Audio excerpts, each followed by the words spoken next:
The thunder echoed over Rome like the voice of an enraged god, but not even the fury of the heavens could drown out the screams erupting from the emperor's private chamber. The marble corridors trembled not from the clamor of battle or the murmur of political debate, but from something far darker. The echo that ran through the corridors did not speak of glory or victories, but of a perversion that corroded the heart of the empire from within. Amid that scene, Senator Lucius Marcus stood motionless, his trembling hand holding a torch, watching as its light flickered against the polished stone walls, as if the shadows themselves refused to bear witness to what was happening behind those doors. His breathing was ragged, and though he longed to close his eyes to escape the horror, the guards escorting him muttered with relentless voices, "Hold it steady, Senator. The Emperor demands proper light." That order was not a mere command, it was a sentence. Behind the gate, no ceremony, banquet, or state council was being held. Something far more brutal was unfolding, the shattering of innocence, cloaked under the guise of imperial privilege that knew no bounds. The victim could be a girl of only 14 years, who in an instant ceased to be a daughter, ceased to be a person, and became merely a number, a notation, a record, a piece of flesh destined to sate the emperor's machinery of pleasure. And the fathers of Rome, those same men who had commanded armies, passed laws, and defended honor in the Forum, found themselves reduced to torchbearers in the destruction of their own daughters. The irony was so cruel it seemed like divine punishment. The empire that had conquered nations was now devouring its own families. The most terrible part of this story is that it is not myth or rumor, but history. For the chroniclers and ruins have passed down echoes of that era when perversion became custom and abuse became state policy. Thus began the era of Gaius Julius Caesar Augustus Germanicus, known to all as Caligula, the mad emperor whose shadow still darkens the corridors of Rome. To grasp the magnitude of what was to come, one must place oneself in March of the year 37, when the death of Tiberius reverberated through the palace galleries. All of Rome exhaled a sigh of relief, as if freed from an unbearable burden after decades of fear and oppression. The people of the Praetorian Guard and even the Senate breathed in the sensation of a rebirth, believing that with the passing of the old tyrant, the hope of a new era was dawning. Tiberius had reigned for 23 years, sowing paranoia, accusations of treason, and silences heavy with terror. His suspicions were invisible daggers that could cut down anyone's life. And the senators, exhausted from walking on a knife's edge, yearned for a fresh start. That fresh start seemed to be embodied in a young man whose name evoked promise and hope, the son of Germanicus, the general most beloved by the legions. He was not only an heir of imperial blood, but also a symbol of hope. The people called him Caligula, the little boots he had worn in his father's camps as a child, running among leather tents and iron-stained swords. He was not a palace prince, but the son of soldiers, someone who had shared the mud of battlefields and the hardships of the troops. The day of his ascension was celebrated with jubilation. The squares filled with shouts and songs as if Rome had finally found an heir worthy of Julius Caesar's charisma and Augustus's benevolence. Even the most hardened senators were moved as they watched him walk through the curia with a youthful smile. Prayers of gratitude were written, animals were sacrificed on altars and in markets, and he was compared to the dawn after an endless winter. In his first months, Caligula seemed to fulfill every expectation. He entered the capital not with the suspicion of a tyrant, but with the generosity of a young man eager to be loved. He distributed bonuses to the legions, reduced taxes that suffocated the people, and organized colossal games that bathed the Colosseum in gladiators' blood for days.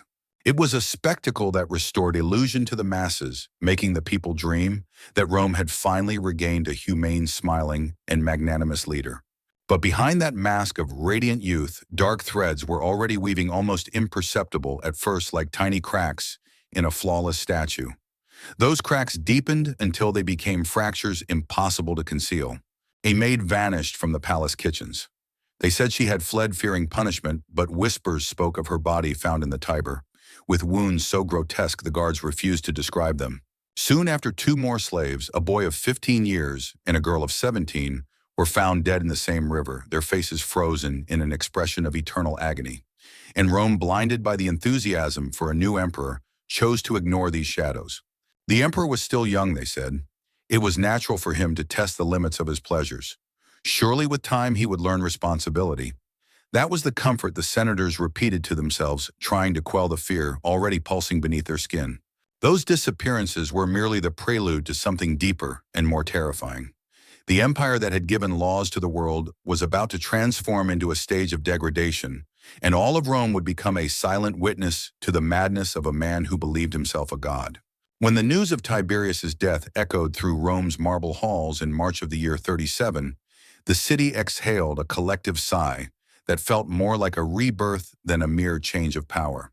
After 23 years of suspicions, treason trials, cold stares, and deadly silences, the senators were exhausted from living in constant vigilance.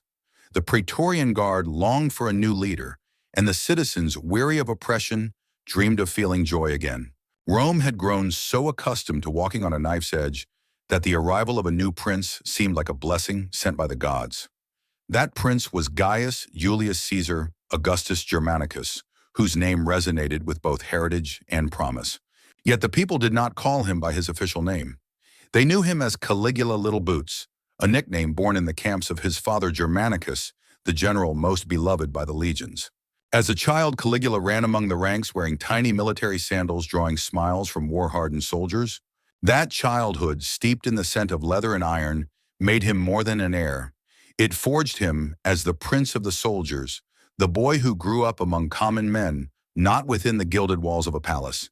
His rise to power was celebrated as if Rome had awakened from a nightmare. The forum filled with cheers.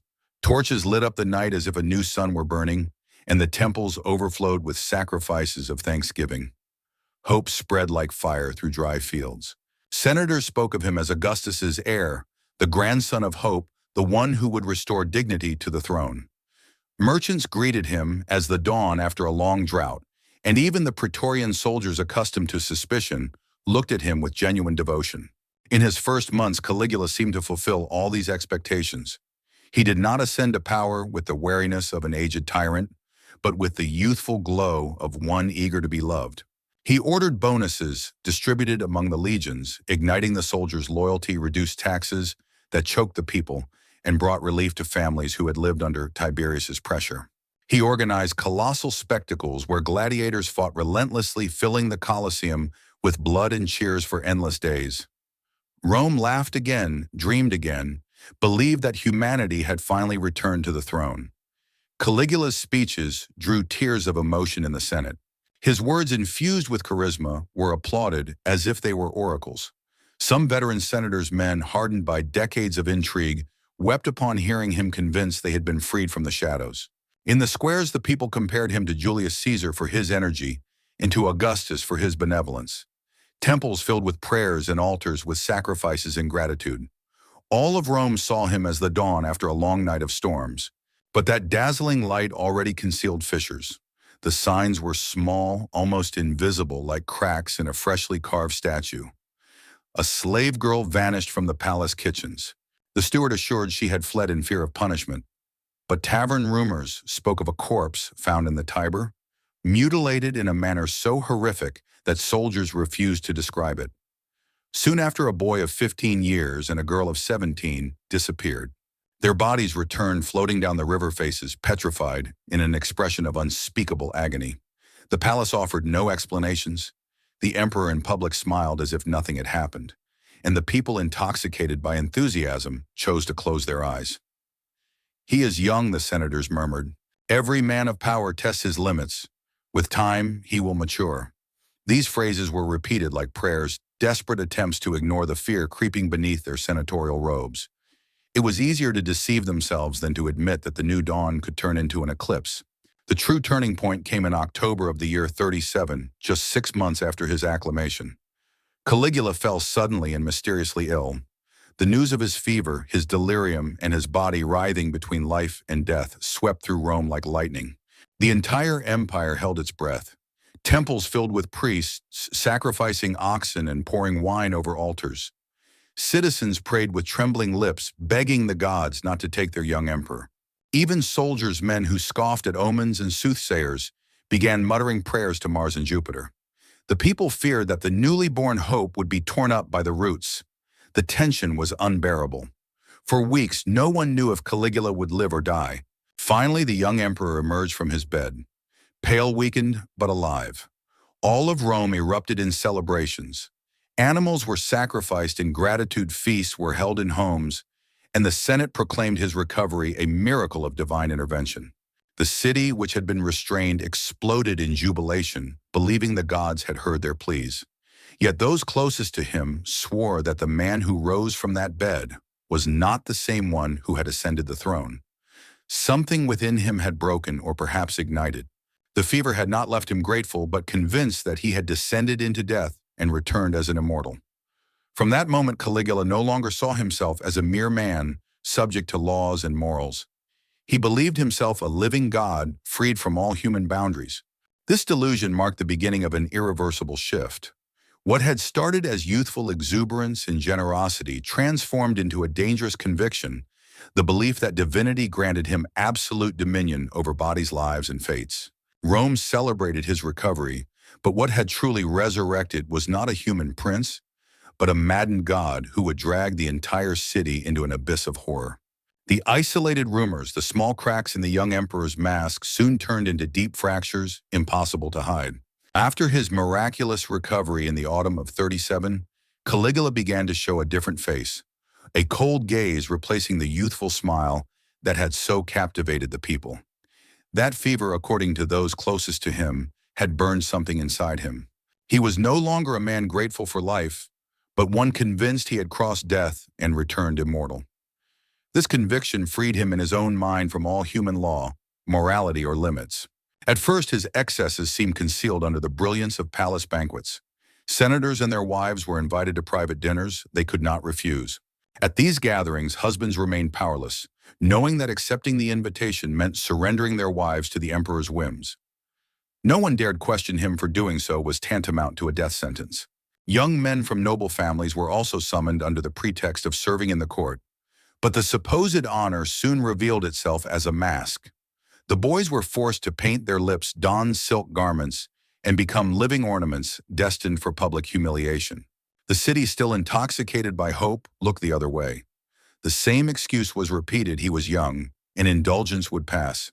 But indulgence did not fade. It became ritual. The court was purged and replaced not with men of honor, but with soldiers chosen for their cruelty.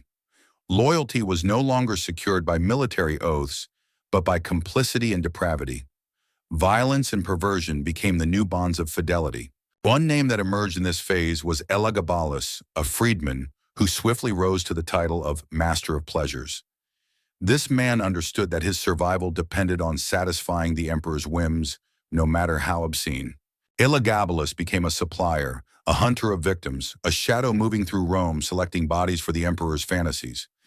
Under his direction, the palace ceased to be a seat of government and became a clandestine market of human flesh. By the summer of 38, Caligula's transformation was undeniable. In the imperial archives, new types of records began to appear. They were not lists of taxes or grain inventories, but human catalogs.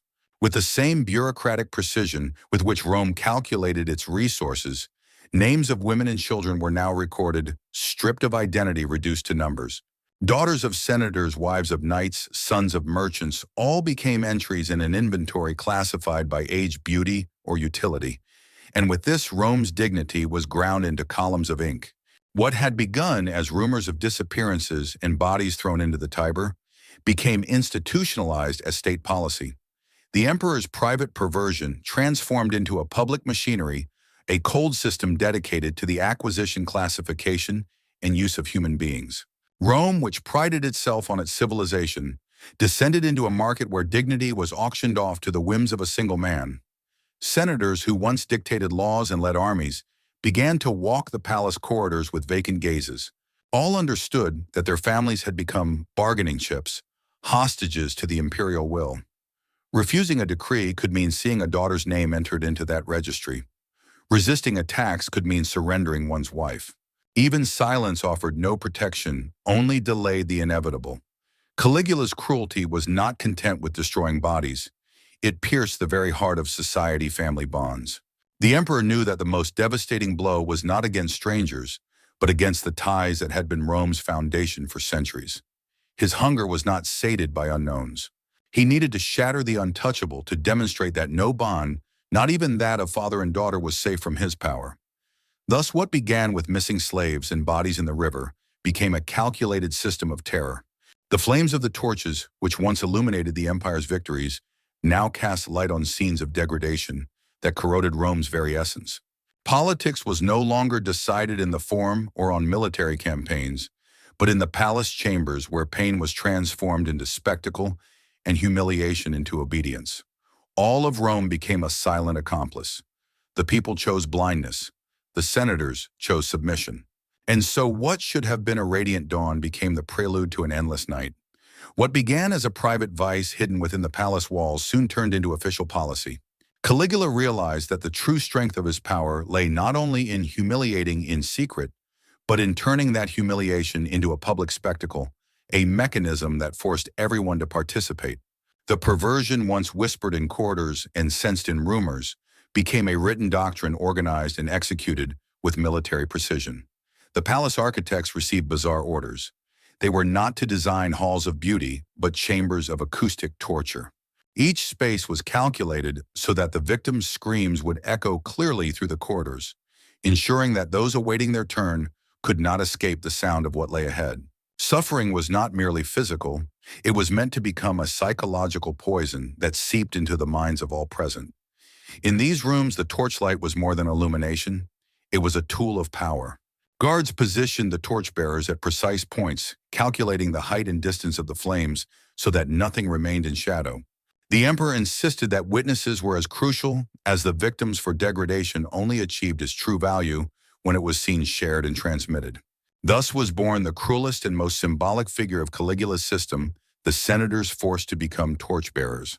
Men who had dictated laws, commanded armies, and defended Rome's honor were reduced to living statues, paralyzed, holding the fire that illuminated the violation of their own children. The guards trained them with military precision. They had to learn where to stand, how long to hold their arms steady, how to resist without blinking.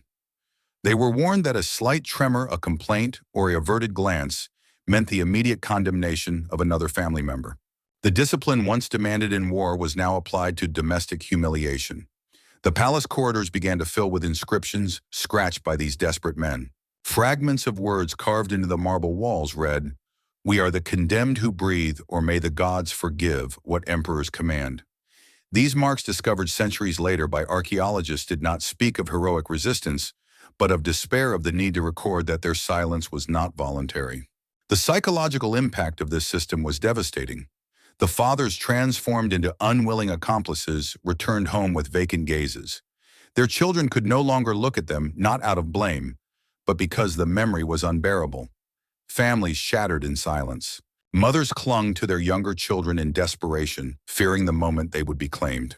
Sons grew up under the shadow of distrust toward their own fathers, knowing that the one who held the torch might be called to do so again. In this way, Caligula achieved what no external enemy ever had, turning love into a weapon and the family into a field of control.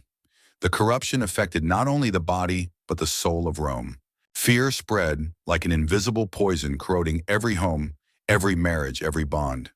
Testimonies from the time describe how, in the markets, people whispered stories of noble women who entered the palace and never returned. Of sons from respected families who came back as painted, perfumed shadows stripped of their identity. Everyone knew the truth, but no one dared speak it aloud, for to speak was to draw attention, and to draw attention was to be added to the registry. Caligula's system operated on a perverse logic. The more silence it generated, the stronger it became. Every father who obeyed every senator who stayed silent reinforced the machinery. The emperor did not need to watch everyone. It was enough that each family policed itself, destroyed by shame and fear. The macabre genius of this method lay in the fact that it not only destroyed the victims, but turned all of Rome into an army of terrified witnesses incapable of rebelling because they were trapped in their own complicity. Archaeologists centuries later found fragments of these imperial registries. In them, lives were reduced to chillingly cold notations. Item 247. Female senatorial class. Restricted use. Behind those dry words lay shattered families, children broken in spirit, and a society that had betrayed itself. It was the bureaucracy of horror, the triumph of administration over humanity. Thus, Rome ceased to be an empire of external conquests. and became an empire of internalized terror. Legionaries no longer defended borders, but guarded corridors where the souls of their compatriots were broken. Senators, once guardians of dignity, became trembling shadows illuminating the destruction of what they loved most. And the citizens, by looking away, sealed with their silence the complicity of an entire city.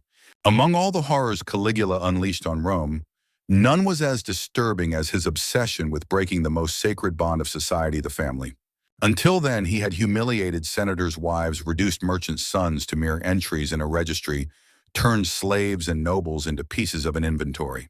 But the madness that consumed him aimed even deeper: his own blood, those who had shared his childhood games and carried in their veins the heritage of Augustus. Drusilla, Julia, Livilla, and Agrippina the Younger were his sister's women, who by birthright represented the untouchable dignity of the imperial family. To touch them was to violate the very heart of Rome. But Caligula did not stop. For him, corrupting the inviolable was not merely an expression of desire, but a political weapon, a spectacle meant to show that no limit, not even that of blood, could restrain his power. The scandal broke in the most brutal and public way possible. One night, during a banquet with 300 senators, priests, and foreign ambassadors, Caligula decided to reveal his secret. The hall gleamed with golden lamps. Musicians tried to cover the tension in the air with their melodies, and the guests' forced smiles barely masked their fear. The emperor, reclining on his couch, took his sister Drusilla's hand and pulled her toward him in a gesture that shattered all of Rome's laws and customs. The room froze. No one dared look directly. Some senators fixed their eyes on their goblets. Women gripped their golden chalices until their knuckles turned white. Everyone understood that what unfolded before them was not just a private scandal, but a public sacrilege. Then Caligula's voice echoed through the hall with solemn calm. "My divine sisters, blessed by Jupiter, share my affection as Juno shares hers with him." Invoking the incest of Jupiter and Juno was no accident. With that declaration, he turned his crime into a religious act, forcing the senators to applaud or commit treason. And so they did. Hollow claps forced applause that sealed Rome's fate with complicit silence. The bond with Drusilla was not new. During the fever that nearly killed him in 37, she was the only one allowed to stay in his room, while priests and doctors were expelled. After his recovery, Caligula proclaimed her not just his sister, but his divine counterpart. He installed her in quarters reserved for wives and banished Drusilla's husband to a distant post, tantamount to exile. From then on, she presided alongside him at morning audiences, shared in religious ceremonies, and became the centerpiece of his private rituals. Julia Livilla, with her rebellious spirit, tried to resist, but reprisals silenced her quickly. Agrippina, more cunning, hid her fury and waited in silence, memorizing every humiliation with the hope of future vengeance. But for now, both were forced to play grotesque roles in their brother's theater of depravity. All of Rome became a mute spectator to this tragedy, and the sisters unwilling actresses in a spectacle of degradation. When Drusilla became pregnant, Caligula's madness reached its peak. Standing before the Senate dressed in purple and gold, he proclaimed that the child she carried was no mere mortal, but the heir of a god destined to rule heaven and earth. The senators, whose voices had guided the empire for centuries, bowed their heads in ritual obedience. Decrees of honor were passed for the unborn child, and priests offered sacrifices in temples, obeying the absurd order to venerate as a miracle what was in truth the most scandalous proof of imperial corruption. The people were forced to pray for the baby's health, and Rome, once the cradle of laws and dignity, became complicit in the profanation of its own foundations. Yet fate intervened. In June of 38, Drusilla died suddenly. Some whispered of complications in childbirth. Others in hushed tones spoke of poison administered by hands that could no longer bear the humiliation. The truth was buried with her. Her death brought no relief. Caligula, devastated, lost the last fragments of humanity he had left. He declared Drusilla a goddess, ordered temples built in her honor, and demanded that oaths be sworn invoking her divinity. The people were to worship the woman he himself had destroyed. Thus the victim was transformed into a state religion. For Julia, Livilla, and Agrippina, the tragedy did not end but multiplied. Now they were forced to imitate Drusilla, to wear her clothes, repeat her words, and embody her spirit in ceremonies that turned mourning into a grotesque parody. resistance meant death. Obedience meant total degradation. The emperor used Drusilla's memory to prolong the torment, and the surviving sisters were his instruments. Witnesses later reported how in public rituals, senators were summoned to witness the divine union of Caligula with his sisters. Before them, the emperor proclaimed, "If I can do this with my own blood, imagine what awaits your daughters." The message was clear: no family was safe. No bond, however sacred, could withstand absolute power. In the imperial archives, scribes recorded these events with the same coldness as they logged taxes or grain supplies, dates, names of witnesses, or brief observations. The bureaucracy turned incest into an administrative act, erasing the humanity of the victims in columns of numbers and words. Rome in silence accepted the profanation of the most basic idea of its society, the family. Caligula's incest was not merely a personal perversion, but a political statement. By destroying the concept of family, he demolished the pillar on which Rome had built its greatness. The paternal household, once the heart of law and tradition, became a stage for humiliation and control. And in this public violation, all of Rome became complicit. With Drusilla's death, far from calming, Caligula's dementia reached a new level of systematization. The emperor was no longer content with private scandals or incestuous rituals.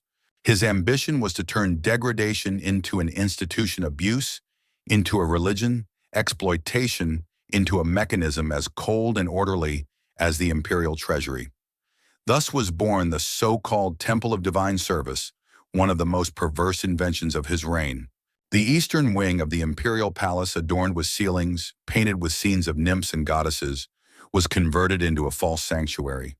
At first glance, it seemed a place of piety, smoking altars, perfumed incense, sacred hymns echoing between golden walls. But behind the velvet curtains there was no devotion, only a perfectly organized machinery of abuse. The wives and daughters of senators were no longer summoned in secret. They were processed as if they were offerings disguised under the mask of a sacred rite. The emperor had found a way to cloak humiliation in the language of religion. Each ceremony was documented with meticulous care. Scribes recorded not only the names of the women and children, but also the duration of service, their reactions, and the profits generated for the treasury. The temple operated with the efficiency of a treasury office. Every act of degradation was recorded in duplicate, sealed, and stored in the imperial archives. Cruelty was no longer a secret, it was a statistic. The system was even more sinister because it directly involved Rome's elite. Senators seeking imperial favors received ivory tokens with times and room numbers. With these, they were summoned to ceremonies where their own wives and daughters were delivered to the ritual. Attendance was mandatory and the message was clear. The dignity of their families was the price for contracts, promotions, or political protection. Once inside, they could not rebel, for the written records became eternal proof of their complicity. No man could raise his voice after being there. The evidence of their silence became their chains. Yet Caligula was not satisfied. His imagination, fueled by a delusion of absolute control, sought to ensure a supply of victims, not only for the present, but for the future. Thus arose a monstrous program, the systematic creation of human beings. Doctors trained in Alexandria, men who had sworn to heal, were forced to become fertility inspectors. They measured hips, examined family histories, and evaluated reproductive potential as if assessing livestock. Young women of the senatorial class were forced to couple with soldiers, gladiators, or even foreigners in combinations promising beauty, strength, or exotic features. The couplings were conducted under the watch of guards and scribes who recorded every detail with the coldness of accountants. Pregnancies were controlled with obsessive precision. Diets were imposed, movements restricted, and spontaneous miscarriages were punished as crimes against the state. Each birth was recorded not as a miracle of life, but as a classified product. Newborns were torn from their mothers and assigned to categories: strong males destined for the army, those with delicate features for palace service, attractive girls for the Temple of Divine Service, and the less favored for heavy labor. There was no family-only inventory. The most grotesque project was imposed on the children of the noblest families. These youths, who should have become Rome's future leaders, were stripped from their natural destiny to become living ornaments of the palace. The feminization of Rome's sons became commonplace. In the northern wing, lined with mirrors, adolescents were forced to watch their metamorphosis as servants bathed them in perfumed oils. Their childhood was stripped away with tweezers. They were dressed in silk tunics, their hair braided with flowers, their faces painted, trained to speak in high-pitched voices and move with artificial grace. Their original names, Marcus Lucius, Gaius, were erased, replaced by Flora Lily or Rose. The registries no longer described them as Rome's sons, but as male attendants accompanied by evaluations of beauty, obedience, and grace. They were turned into commodities displayed as trophies at banquets, where senators were forced to rank them hypocritically, selecting the sons of their peers. Refusing to participate meant public punishment. Obeying meant destroying their own heirs. In either case, Rome's future bled. Fragments of archives found centuries later reveal the terrifying precision of this system. They contain not only names and ages, but also optimization recommendations. One note suggested increasing production before festivals. Another praised the economic benefits of younger slaves. A third proposed administering narcotics to enhance the docility of the rebellious. Human suffering was analyzed with the logic of an accountant calculating profits and losses. By the end of 39, the palace no longer resembled a center of government, but a factory of human exploitation. There were departments for acquisition, processing, classification, breeding, and training. Guards ensured the supply, doctors ensured functionality, scribes recorded every detail, and senators trapped in the circle of silence kept the machinery running. What began as an individual perversion became a public institution. At the heart of this system, the very concept of family was dissolved.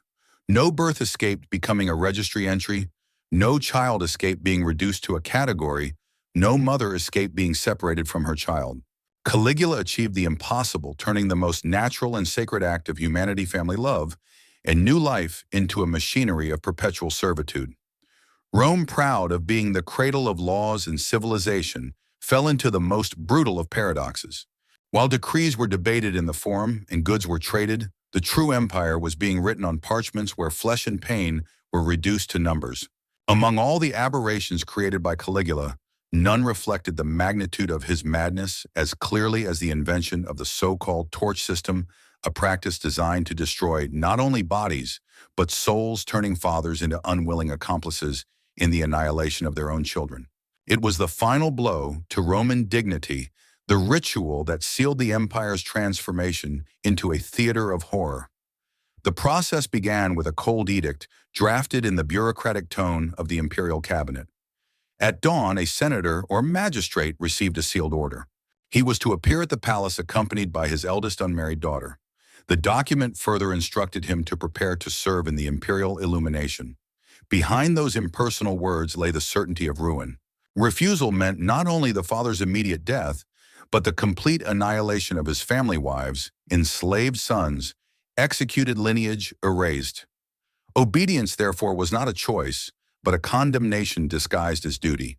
The corridor where these men waited was a long marble hallway over 15 meters, lined with iron brackets where lit torches were placed. Each torchbearer had to stand at precise intervals calculated by architects so that the light fell directly into the chamber when the doors opened. There was no way to avert one's gaze. The very architecture was designed as a psychological weapon, forcing fathers to witness what happened to their daughters. The guards watched with the rigidity of centurions on a battlefield. They instructed the senators on how to hold the torch, how long to remain still, how to keep their arms steady without trembling. They were warned that any hesitation would be paid with the immediate inclusion of another family member's name in the imperial registry. The discipline that once forged armies was now used to train silence and impotence. Within those chambers, screams mingled with the creak of doors and the muffled sound of suppressed breathing in the corridor. Some fathers murmured verses of Virgil in a desperate attempt to escape mentally. Others solved mathematical calculations to distract from the torment, but nothing could silence the moans piercing the walls. And meanwhile, their daughters were reduced to living ashes of dignity. The corridor walls still bore testimonies of this despair. With trembling nails or metal fragments, senators scratched phrases into the marble. "We are the condemned who breathe. Oh, may the gods forgive what emperors command." These words, found centuries later by archaeologists, are scars in stone, mute proof that the men who were once lords of Rome had been transformed into empty shadows. The consequences were devastating not only for individuals, but for society as a whole. The fathers who returned home were no longer the same. They could not look at their daughters not out of guilt, but because the memory was unbearable. Families shattered in silence. Mothers clung to their younger children, dreading the moment they would be summoned. Sons looked at their fathers with distrust, knowing that the one who held the torch might be called to do so again. The family Rome's core became a field of invisible ruins. Some men, unable to bear the shame, sought oblivion in wine. Others threw themselves on the swords they had once wielded in glorious victories. But most survived, walking Rome's streets like specters, breathing without living, enslaved by the memory of the quarter. The system did not destroy only the direct victims. It poisoned all bonds, all homes, every shred of trust. The cruelty lingered even after the palace doors closed. The daughters who returned could never hold their father's gaze. It was not blame, but a memory too heavy to share. In those homes, silence became the only language possible. The father, once a protector, now symbolized destruction, not by choice, but because survival forced obedience. This psychological poison seeped into every home, multiplying the tragedy across all social classes. When Caligula was finally assassinated in January of 41, pierced by the swords of his own praetorians in a theater, the system did not die with him. The registries remained in the archives. The iron brackets stayed embedded in the palace walls like silent monuments to degradation. Centuries later, archaeologists would find fragments of those parchments where a senator's daughter was reduced to item 247. They found walls with inscriptions carved by desperate fathers and located the bases of the torches arranged with mathematical precision to ensure the view of the horror. Each find spoke not of imperial glory, but of a shame petrified in marble and bronze. The wound left by Caligula was not merely political. Rome had known cruel emperors, bloody intrigues, betrayals, and murders. What set his reign apart was how he turned private perversion into public bureaucracy. He converted humiliation into routine pain, into statistics violation, into administrative procedure. And that is the most devastating mark of his legacy, the ability of a system to perpetuate evil beyond one man's life. The scars passed down through generations. Daughters trembled at storms, for they recalled those nights of screams mingled with thunder. Sons grew up unable to lead, having seen their fathers reduced to torchbearers. Entire families chose silence, bearing the memory under layers of quiet, because remembering was unbearable. Thus, the empire carried an invisible shadow heavier than any military defeat. The true collapse of Rome under Caligula did not occur at its borders or on battlefields, but in the heart of its society. By corrupting the family, turning love into a weapon and obedience into complicity, the emperor destroyed the strongest foundation on which Roman greatness had been built. When we speak today of Caligula's most horrific sexual practices, the madman, we are not repeating rumors of decadence or sensational anecdotes. We confront the abyss of a system that turned dignity into spectacle, the family into theater, and survival into a sentence of silence. The remains of the palace, the torch bracket still embedded in the stone. The desperate inscriptions are echoes of a lesson that must not be forgotten. For the greatest danger in history is not merely absolute power, but when that power dons the mask of administration and turns destruction into routine. When evil becomes procedure, when humiliation is filed in parchments, and violence turns into statistics, it is no longer about a single madman, but a machinery capable of devouring entire generations. Rome never fully recovered. Caligula's shadow lingered over the empire as a silent warning. And we, looking back, must recognize that the fragility of civilization lies not in its armies or walls, but in its ability to resist the temptation to turn cruelty into a system. The echo of this story still resonates in the empty corridors of the palace, where the rusted brackets seem to whisper silently what happened under their light. Perhaps in those ruins a warning remains that Rome learned too late when humanity surrenders to madness and turns it into procedure. What collapses is not just a throne, but the very essence of the human condition. And if this story has disturbed you, if it has revealed how fragile civilization can become when morality yields to the delirium of power, remember that history does not vanish, it warns.